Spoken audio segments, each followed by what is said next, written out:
ঊনবিংশ শতাব্দীর প্রথমার্ধে সমগ্র বাঙালি সমাজ যখন অশিক্ষার অন্ধকার আর কুসংস্কারের নাগপাশে আবদ্ধ, ঠিক তখনই এক চন্দ্রের উদয়। বলা বাহুল্য সেই চন্দ্র ঈশ্বরচন্দ্র, যার জ্যোতির্ময় আলোকে তমসাচ্ছন্ন বাঙালি খুঁজে পেয়েছে উত্তরণের দিশা। আত্মজীবনী বিদ্যাসাগর চরিত গ্রন্থে স্বয়ং ঈশ্বরচন্দ্র নিজের আবির্ভাব লগ্নটিকে চমৎকার বর্ণনা করেছেন এভাবে। দিনটা ছিল 1226 বঙ্গাব্দের 12ই আশ্বিন, ইংরেজি 1820 সালের 26শে সেপ্টেম্বর। সেদিন ঠাকুরদাস বাড়িতে ছিলেন না, ওমরগঞ্জের হাটে গিয়েছিলেন। ফেরার পথে দেখা হলো পিতা রাজময়ের সঙ্গে। রাজময় হাসতে হাসতে বললেন, ঠাকুরদাস, আজ তোমাকে একটা সুখবর দিই, আমাদের একটা এঁড়ে বাছুর হয়েছে। ঠাকুরদাস এই রহস্য ভরা কথা বুঝতে পারলেন না। যদিও বাড়িতে একটি গাভী গর্ভিণী ছিল, তাহারও প্রসব হওয়ার সম্ভাবনা ছিল। তাই তিনি ভাবলেন গোয়ালে গরুর বাচ্চা হয়েছে। তিনি গোয়াল ঘরের দিকে এগিয়ে গেলেন। তখন রাজময় হাস্যমুখে বললেন, ওদিকে নয়, এদিকে এসো, আমি তোমাকে এঁড়ে বাছুর দেখাইয়া দিতেছি। এই বলে তিনি ঠাকুরদাসকে সূতিকাগারে নিয়ে গেলেন। ঠাকুরদাস দেখলেন ভগবতী দেবীর কোল আলো করে রয়েছে একটি পুত্র সন্তান। প্রথম দেখেই রাজময় বললেন, আমি বুঝতে পারছি এই ছেলে প্রচণ্ড জেদি ও একগুঁয়ে হবে। এই নবজাতকের নাম দেওয়া হলো ঈশ্বরচন্দ্র। বীরসিংহের সিংহ শিশু এই ধরাধামে আবির্ভূত হলেন। মেদিনীপুরের মাঠঘাট প্রান্তরে বেড়ে ওঠা ঈশ্বরকে ঠাকুরদাস পাঠশালায় পাঠানোর কথা ভাবলেন। তখন কালীকান্ত চট্টোপাধ্যায় নামে এক গুরুমশায়ের এলাকায় বেশ নামডাক। সর্বোপরি তাঁর লাঠ্য ঔষধ সর্বজন খ্যাত। অবশ্য বিদ্যাসাগরকে সেই লাঠির আঘাত সহ্য করতে হয়নি, কারণ পড়াশোনায় তিনি ছিলেন অসম্ভব মনোযোগী। সবসময় বই নিয়ে বসে থাকতে ভালোবাসতেন। কালীকান্ত বুঝতে পেরেছিলেন ঈশ্বরচন্দ্র এক নাম করা মানুষ হবে। কালীকান্তের এই অনুমান অবশ্য বিফলে যায়নি। তিনি ঠাকুরদাসকে পরামর্শ দিলেন, ঈশ্বরকে কলকাতায় নিয়ে গিয়ে ইংরেজি স্কুলে ভর্তি করে দাও। ওর স্মৃতিশক্তি খুব ভালো, ও পারবে। ঠাকুরদাসেরও তখন ঈশ্বরকে নিয়ে কত স্বপ্ন। তিনি সমস্ত প্রতিকূলতা ও দৈন্যতা সত্ত্বেও ঈশ্বরকে কলকাতায় নিয়ে যাওয়ার সিদ্ধান্ত নিলেন। কিন্তু বাড়িতে নেমে এলো শোকের ছায়া। দাদু রাজময় মারা গেলেন। দাদুর মৃত্যুতে ঈশ্বরচন্দ্র একেবারে ভেঙে পড়লেন। ঠাকুরদাস পিতৃসাধ্যের কাজ মিটিয়ে কর্মস্থল কলকাতায় ফিরে যাওয়ার সিদ্ধান্ত নিলেন। সঙ্গে ঈশ্বরচন্দ্রকেও নিয়ে যাবেন। তখন মেদিনীপুর থেকে কলকাতা পায়ে হাঁটা পথ, 26 ক্রোশের বেশি তো হবেই।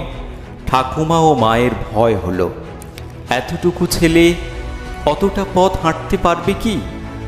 শুভ দিন দেখে ঠাকুরদাস কলকাতায় যাত্রা করলেন। মায়ের চোখে জল, ঠাকুমার আর্তনা, নয়নমণির বিচ্ছেদ বেদনায়। গাঁয়ের সবাই এলো, দুরন্ত বালক ঈশ্বর কলকাতায় পড়তে যাচ্ছে। পণ্ডিত কালীকান্তও এলেন। তিনি প্রিয় ছাত্রের সঙ্গী হলেন। আরেকজনকে সঙ্গে নেওয়া হলো ভৃত্য আনন্দরামকে। বীরসিংহ থেকে কলকাতা যেতে পায়ে হেঁটে 3 দিন 2 রাত লাগে। অবশ্য এতটা পথ ঈশ্বরকে হাঁটতে হয়নি। কখনো আনন্দরাম কোলে তুলে নিলেন, কখনো ঠাকুরদাসের কাঁধে চেপে বসেছে, আবার কখনো হেঁটে। পথে যেতে যেতে ঈশ্বরের অপার কৌতূহলের শেষ নেই। সে বারবার বাবাকে প্রশ্ন করে, বাবা, পথের ধারে ওই বাটনা বাটা শিলের মতো ওটা কি? ঠাকুরদাস জবাব দিলেন, মাইলস্টোন, প্রতি মাইল অন্তর পোতা থাকে, তাতে ইংরেজি অক্ষর লেখা থাকে। ঈশ্বর সোৎসাহে জিজ্ঞাসা করলেন, এটা কি অক্ষর বাবা? ওটা এক। তারপর আবার কিছু দূর পর বাটনা বাটা শিল দেখে জিজ্ঞাসা করলেন, ওটা কি অক্ষর বাবা?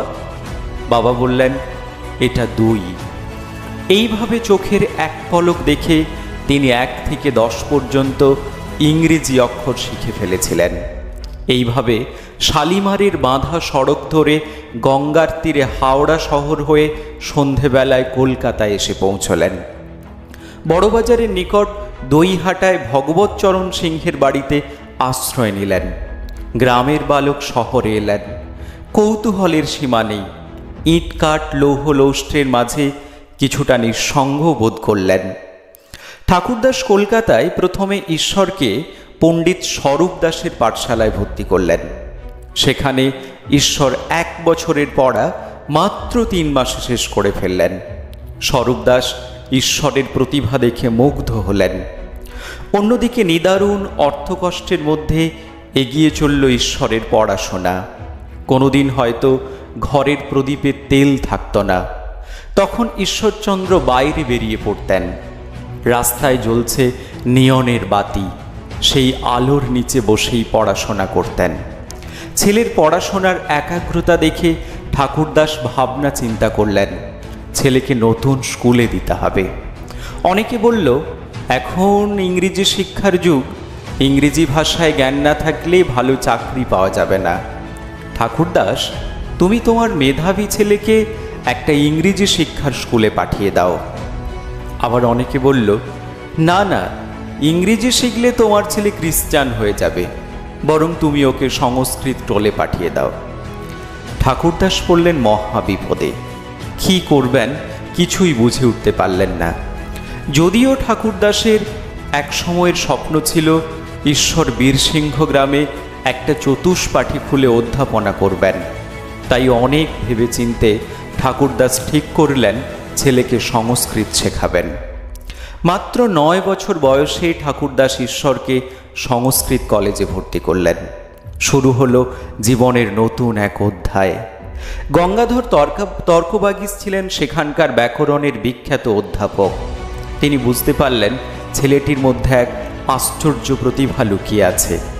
এতদিন ধরে তিনি অনেক ছাত্র পড়িয়েছেন, কিন্তু এই ছেলেটির মতো স্মৃতিশক্তি ও একাগ্রতা কারুর ছিল না। কলকাতার অভিজাত পরিবারের সন্তানরা গ্রামের এই বালকের বিস্ময়কর প্রতিভা দেখে ঈর্ষা করতে থাকে।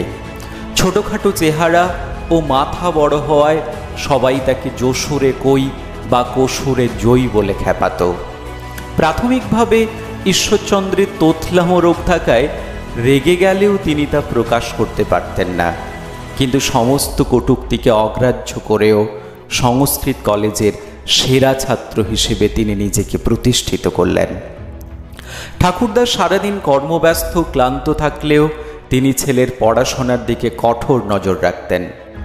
বাড়ির কাছে আর্মেনীয় গির্জা, গির্জার ঘড়িতে রাত 2টোর ঘণ্টা বাজলেই ঈশ্বরকে ঘুম থেকে তুলে দিতেন। আবার ঈশ্বর পড়তে পড়তে ঘুমিয়ে পড়লে চড় চাপড় মেরে ঘুম ভাঙিয়ে দিতেন। কোনো দিন প্রহারের মাত্রা এতটাই বেশি হতো যে ঈশ্বরের কাতর আর্তনাদ শুনে প্রতিবেশীরা দৌড়ে এসে বলতেন, আহা, এভাবে কি মারতে আছে, এ যে একেবারে মরে যাবে। তবে ঈশ্বরচন্দ্র ছিলেন ভারী একগুঁয়ে। কোনোদিন প্রতিজ্ঞা করে পড়তে পড়তে সকাল হয়ে যেত।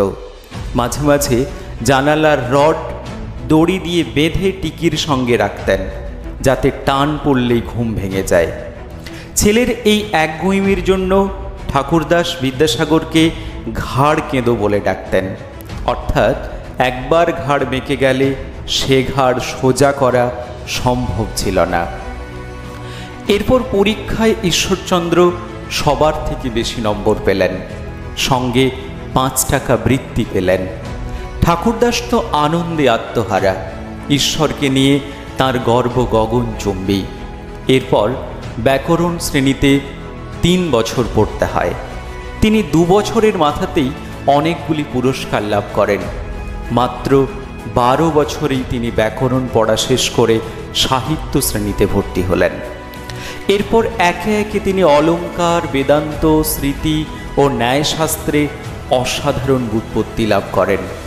1829 থেকে 1841 খ্রিস্টাব্দের মধ্যে মাত্র 20 বছর বয়সে সংস্কৃত কলেজের সর্বোচ্চ ডিগ্রি ও বৃত্তি লাভ করেন। তার পাণ্ডিত্যের প্রতি শ্রদ্ধা ও স্বীকৃতি জানিয়ে হিন্দু ল কমিটি তাকে বিদ্যাসাগর উপাধিতে ভূষিত করেন। আমার প্রিয় শ্রোতা বন্ধুরা, এই ছিল একটি গ্রাম্য অসহায় গরিব বালকের ঈশ্বরচন্দ্র থেকে বিদ্যাসাগর হয়ে ওঠার সংক্ষিপ্ত কাহিনী।